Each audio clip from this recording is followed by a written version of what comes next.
这9.9块的奥特曼可动竟然还不错呀，而且还给到了替换的手型和炫酷的特效件，丰富的场景配件，用来还原各种名场面真不错。这就是奇妙积木的口袋派对第一弹闪耀出击，主打的是超燃小剧场以及激战名场面，比如赛罗大战贝利亚、奥特十勇士的大决战，以及五帝王大战平成山崎。它怎么开闪耀了？此外还有一些亮点，比如说一个呢9.9块端盒必出隐藏款，如果你端盒的话，可以发现一共是15个，这么多，而且它端盒里面每一个呢都是不重复的。然后来看一下图鉴，奇妙经典款呢一共是8个奥特曼再加上3个反派，派对隐藏款是这么4个奥特曼再加上一个惊喜隐藏以及狂欢隐藏，端盒15，普通11，那也就是说必中4个隐藏喽。它所有的零件呢都装在一个大袋子里，9.9块的价格会让我想到之前出过的翻番乐，下意识以为是同一个树体，结果没想到呢从头到尾每一束是一样的，甚至眼睛还是透明件。拼完之后，我们先来看一下这11个普通款，比如说这一个底下呢，这个头雕怎么看着都像是无限版的呀，实际上都不用怀疑就是偷模，想必没人吐槽它偷懒嘛，毕竟无限版可要是这个价格的3倍呢，而且透明眼也没有阉割，是同等的待遇血钻。拿一个翻番乐最好的隐藏款来对比，可以看到个头差很多，身材比例方面这次呢也要好了很多。翻番乐的头太小就不好还原，而且呢眼睛不是透明件，看过我评测都知道嘛，它也就是隐藏款呢会给一个胸肩的分件，普通款就是最基本的竖体而已，没有细节甚至是线条。这次普通款呢胸也给了专属的细节，其他地方就是纯竖体了，胳膊呢是没有分色的，躯干以及腿部呢会给到一印分色，地盾玩具默认背后不给分色，但是这是有点彻底，而且这次的身材呢也不是圆柱了，有了很多的棱角设计，就是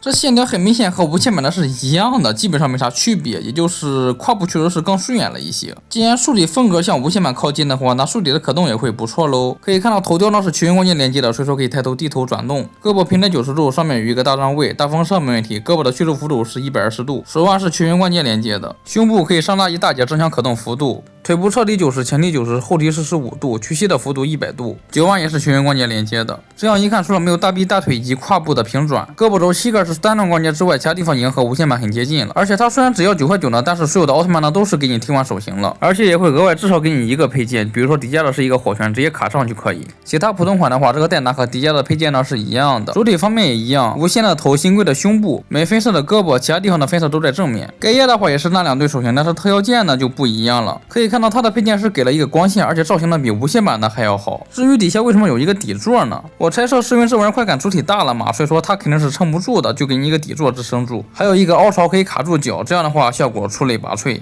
对了，刚才忘记说了，它之所以能够摆出来光线姿势呢，是因为它的胳膊肘呢还可以平转。当然平常上节都有了，怎么可能没有五帝王呢？这个就是完全新贵了，浑身都是比较软的材质。没想到背后竟然给了分色，就是可动表一般了，只有胳膊腿以及手腕是稍微可以平转一下。造型是完全 Q 版的，眼睛好大呀，呆萌呆萌的。不知为何赛罗和高斯都是日冕形态，是因为红色喜庆吗？为什么不给基础呀？对了，我要吐槽一件事情，就是说它9.9块呢，肯定是头雕有一手阉割的，比如说呢没有给银色涂装，侧面背面也没有给分色。之前看的格里扎金属蓝紫色没有什么水纹，应该是用了什么成本比较高的黑科技，所以说这次没有用就会显得水纹比较明显。配件方面也是那2对手型，赛罗的是一个火拳特效，高斯的是一个光线，可以看到和盖亚的造型不同，好评。此外高斯还有一个小房子作为场景配件，当然有赛罗怎么可能没有贝利亚大王呢？可以看到他是这一弹唯一没有透明眼的奥特曼，头背的造型也要给还原出来，所以说有了更好的抬头低头可动，手型也是新规的超大爪子。配件给到了一个火焰特效，上面的火舌是球形关节连接的，可以转动。此外还有一个吊塔。然后银河维克特利呢，感觉待遇比上面的要好了很多，比如说银河呢，它给了2个火拳特效，维克特利是彩透蓝的血帕顿圣剑，没分色但是有一定的细节。然后手型呢可以看到不再是 C 型手了，他们俩手型都是一对握拳一对握持。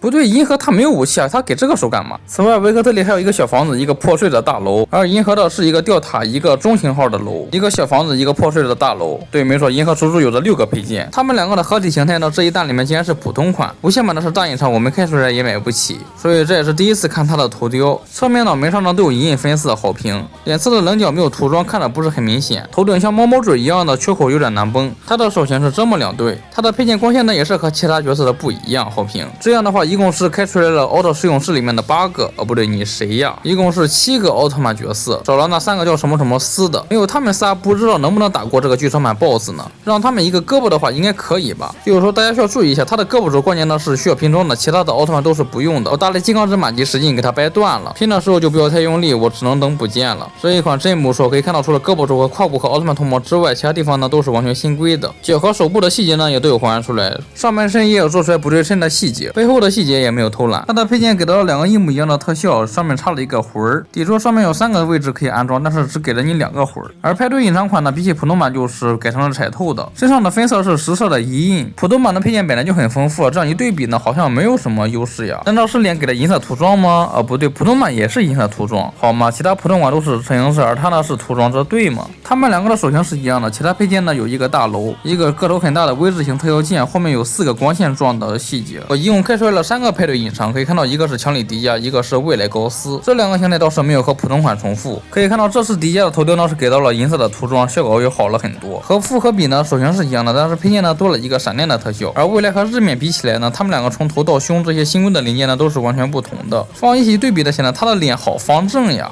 他的头雕怎么没有给银色涂装？他的替换手型是一对放松手，这一弹我其他角色呢没有开出来这种手型。手外还有3个长得不一样的爆炸特效键。惊喜隐藏没有开出来，不知道待遇怎么样，但是狂欢隐藏呢，这个几率最小的我却开出来了。可以看到他的浑身金属色的涂装，再加上一印，和普通款的比起来呢也是撞形态了，不过新规零件了，可以看到肩膀不一样，可惜背后依旧没有分色，所以没武器给握持手和一位呢。他的配件有一栋小房子，一个造型很夸张的特效键，安装的话直接替换掉手型就可以了。本来还担心太大撑不住，还好呢，它本身就是一个支架。总之头雕正比例带透明眼，可动不错。每个奥特曼还有不少的配件，可以组剧场玩，在实体店9.9抽一次，感觉挺有意思的。